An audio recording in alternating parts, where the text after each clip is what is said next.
Irmãos queridos, com temor e tremor, na noite desta quinta-feira, nossa reflexão será baseada no segundo livro das Crônicas, capítulo 26, versículos 16 a 18, que diz assim: Mas havendo-se já fortificado, exaltou-se o seu coração para a sua própria ruína e cometeu transgressões contra o Senhor seu Deus, porque entrou no templo do Senhor para queimar incenso no altar do incenso.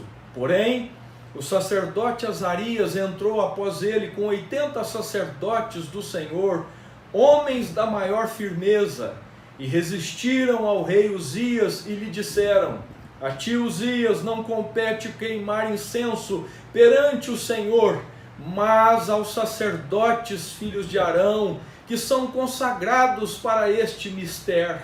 Sai do santuário, porque transgrediste, nem será isso para a honra tua da parte do Senhor Deus. Que Deus abençoe, irmãos, a sua bendita palavra.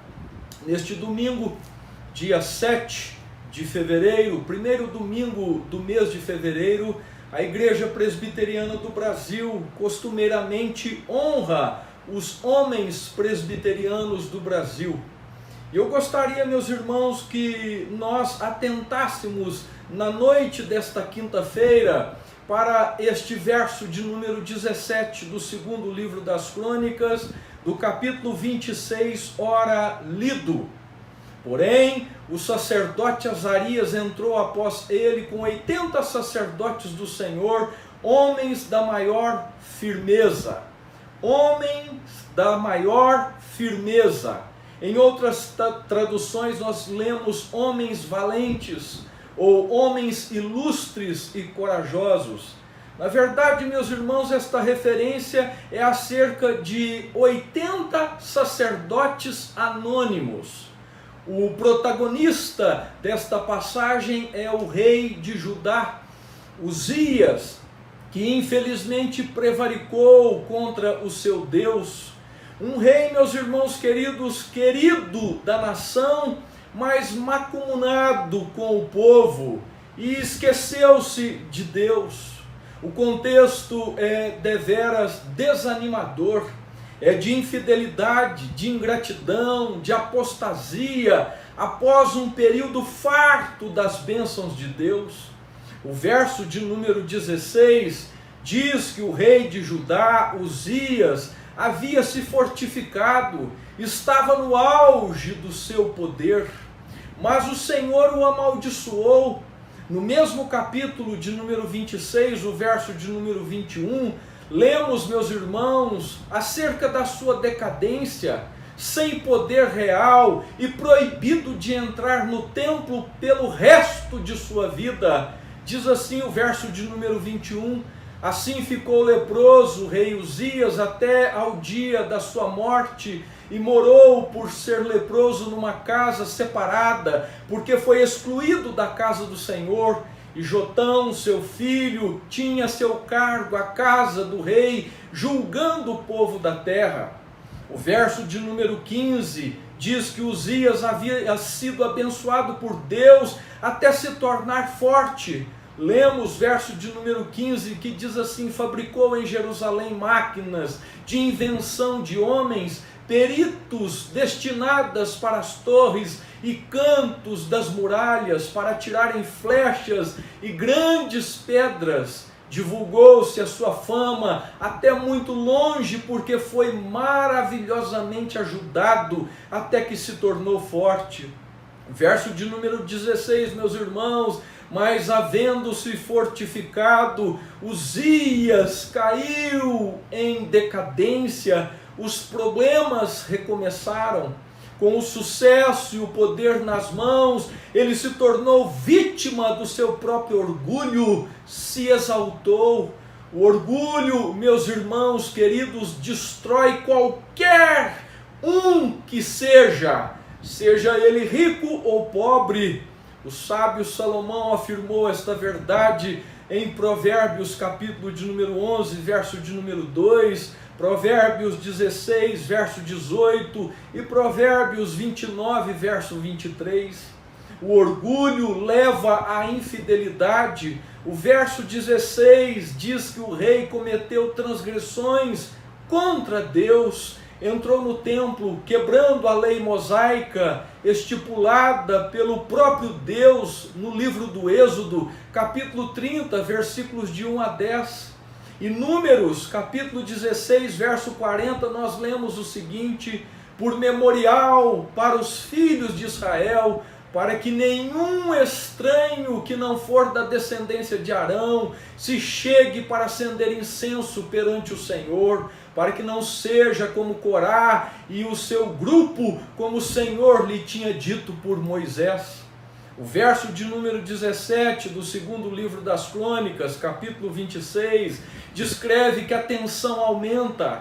Diz assim o versículo 17: porém, o sacerdote Azarias entrou após ele, Uzias, com 80 sacerdotes do Senhor, homens da maior firmeza. Uzias era muito poderoso, meus irmãos. Os versos de número 8, 15 e 16 atestam isso. O versículo de número 8, por exemplo, diz: os amonitas deram presentes a Uzias, cujo renome se espalhara até a entrada do Egito, porque se tinha tornado em extremo forte. Mas o temor que os sacerdotes, juntamente com Azarias, tinham para com Deus foi maior, e lhes deu coragem para admoestar o rei, para exortar o próprio Uzias.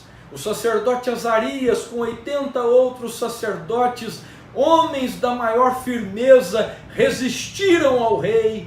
A expressão do verso de número 17, homens da maior firmeza, é deveras muito significativa. Não se trata de super-heróis ou de lutadores de MMA. Não se trata também de homens covardes, sem coragem, sem lastro, sem certeza, mas trata, meus irmãos, de homens dispostos, de homens firmes e prontos a enfrentar qualquer prova, qualquer revés, porque são servos de Deus. Ah, meus queridos irmãos, como precisamos de homens da maior firmeza, para que, em primeiro lugar, as mamães sejam auxiliadas e honradas, para que os filhos sejam criados e educados no temor do Senhor.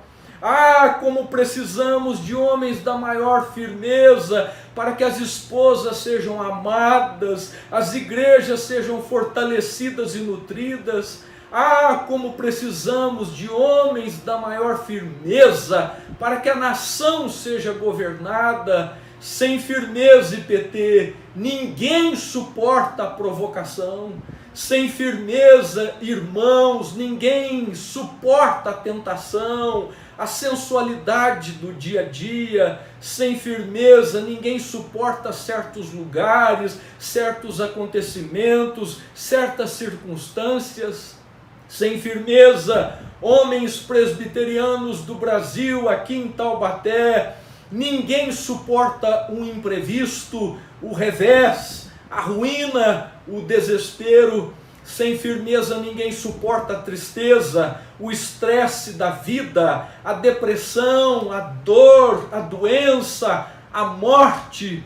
Sem firmeza, Igreja Presbiteriana do Brasil em Taubaté, ninguém suporta a indiferença, o desamor, o ódio, a pressão da vida. Sem firmeza, ninguém suporta a crise da adolescência, da meia-idade, da velhice. Sem firmeza, ninguém suporta o que é difícil, o que é complexo, o que é arriscado. Ninguém suporta o namoro, o casamento, os filhos. Sem firmeza, ninguém suporta a distância, a demora, a incomunicabilidade, o ninho vazio. Ninguém suporta a pandemia.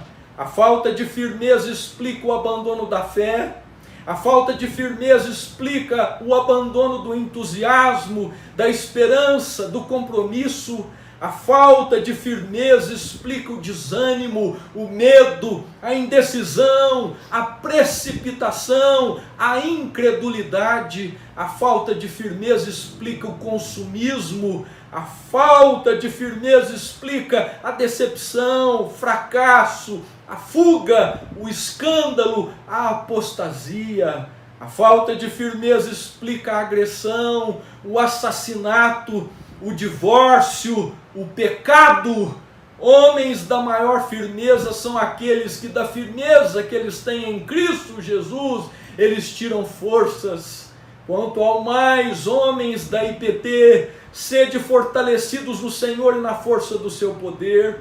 Revesti-vos de toda a armadura de Deus para poderdes ficar firmes contra as ciladas do diabo, porque a nossa luta, meus irmãos, não é contra o sangue e a carne, e sim contra os principados e potestades, contra os dominadores deste mundo tenebroso, contra as forças espirituais do mal nas regiões celestes. Portanto, irmãos, homens da Igreja Presbiteriana do Brasil em Taubaté, tomai toda a armadura de Deus, para que possais resistir no dia mau, e depois de ter desvencido tudo, permanecer inabaláveis. Estais, pois, firmes, diz o apóstolo Paulo aos Efésios capítulo 6, versículos de número 10 a 14.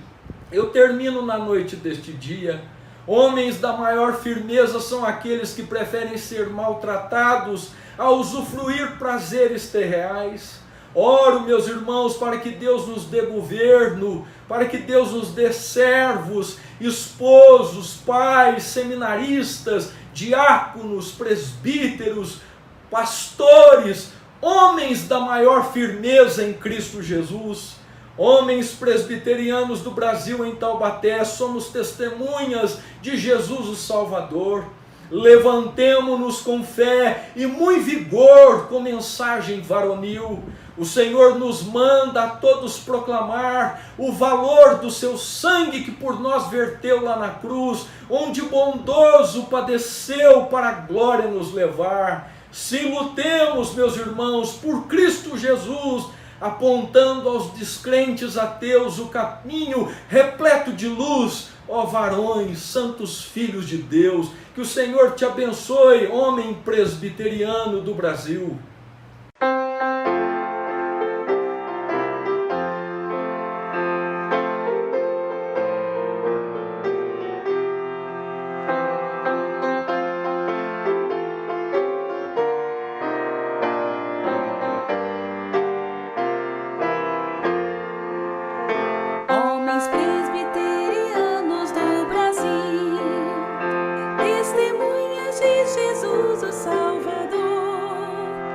Levantemo-nos com fé e muito vigor, com mensagem varonil.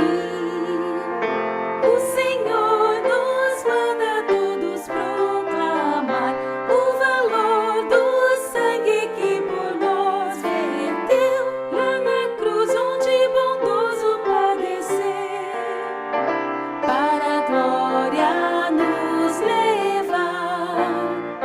Sim, lutemos por Cristo Jesus, apontando aos descrentes ateus um caminho repleto de luz.